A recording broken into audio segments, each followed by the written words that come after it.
high-grade Gundam Age-3 Fortress.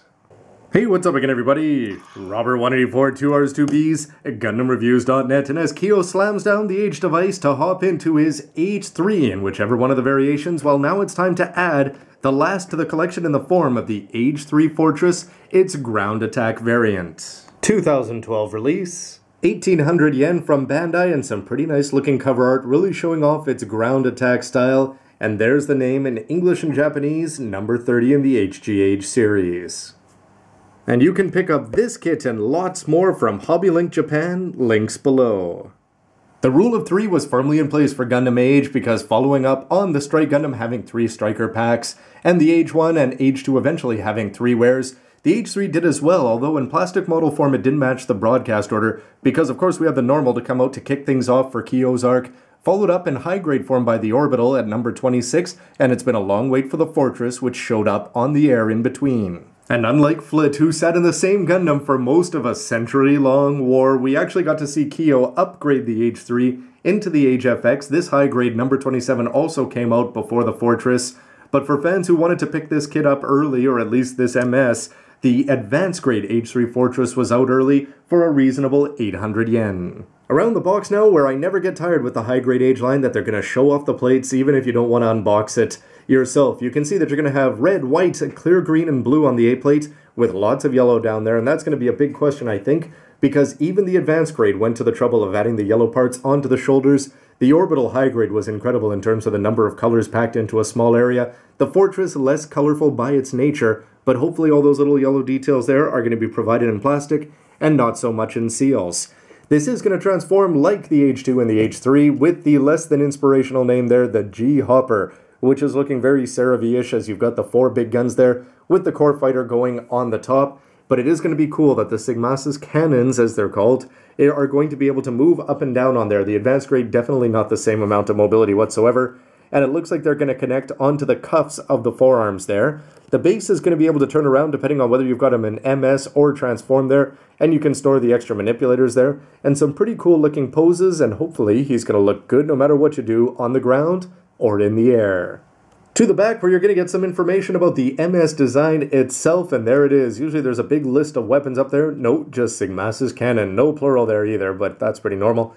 You can see the 4 big guns on the shoulder there. They're all looking pretty good. And here's some pretty nice looking CG art with that big pink blast.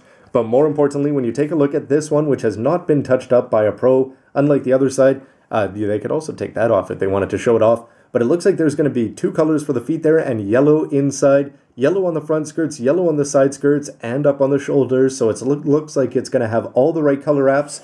I suppose it'll just be a question of how much purple and how much gray we get. So let's get the answer by cracking open the package, where you're going to be getting that A plate with a fair number of seals on there, mostly in black.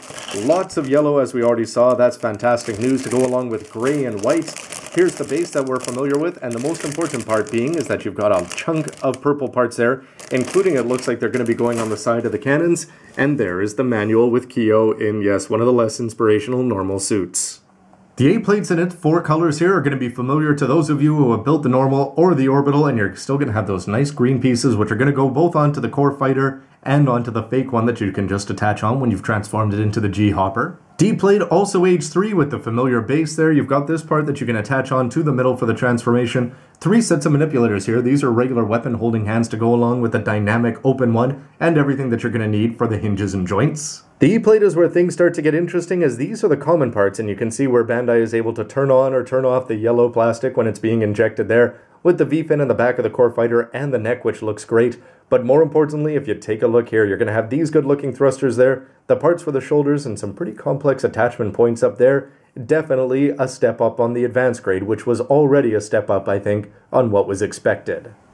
But it's the K-plate where things really kick off with a bang, because this may appear gray depending on the camera, but if you see it next to regular Federation gray, you can see that this is definitely going to be a very nice, it's not a very rich purple per se, but it's definitely going to help it stand out.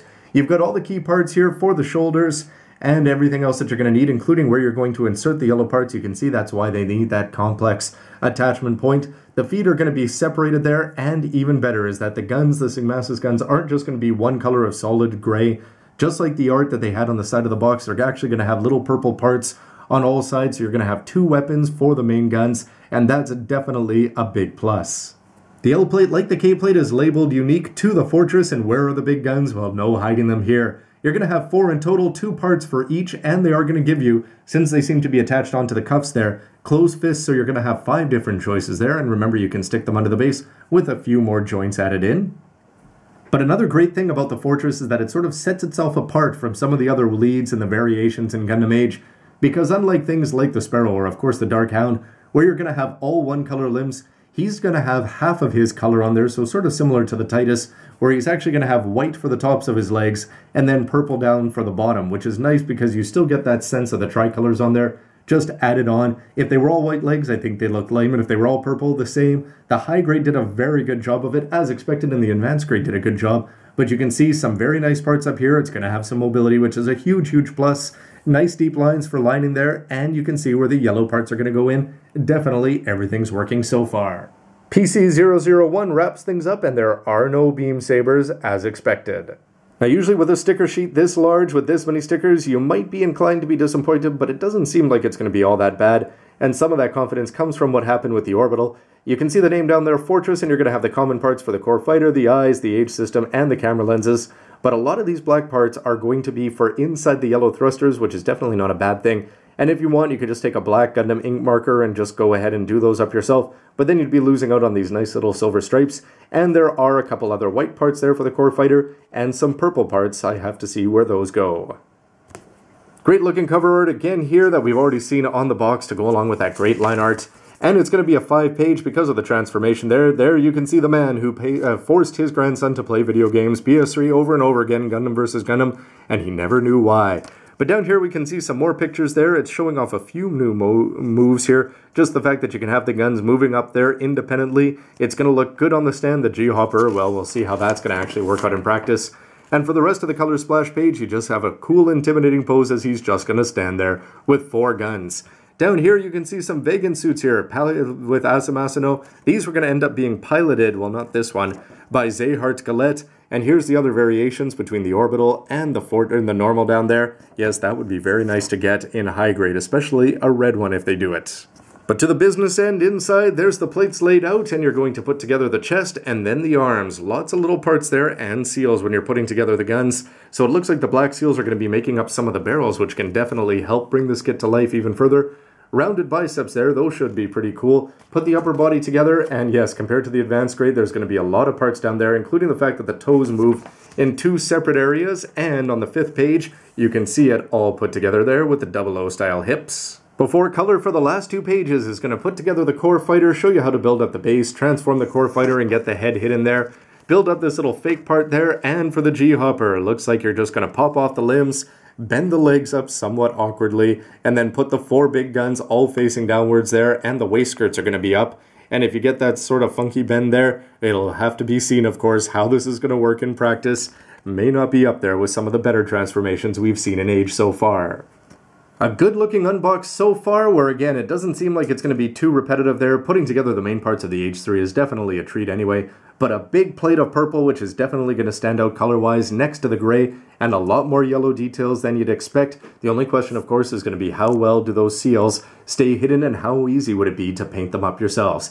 Anyway, everybody, as always, thanks for watching. Stick around for lots more, and of course, the parts, the MS, and the verdict. See you next time, everybody. Bye. Zayhart Galette is definitely a man who needs more Zagok. Come on, Bandai, you know we'd buy all 3 colors. And the remold.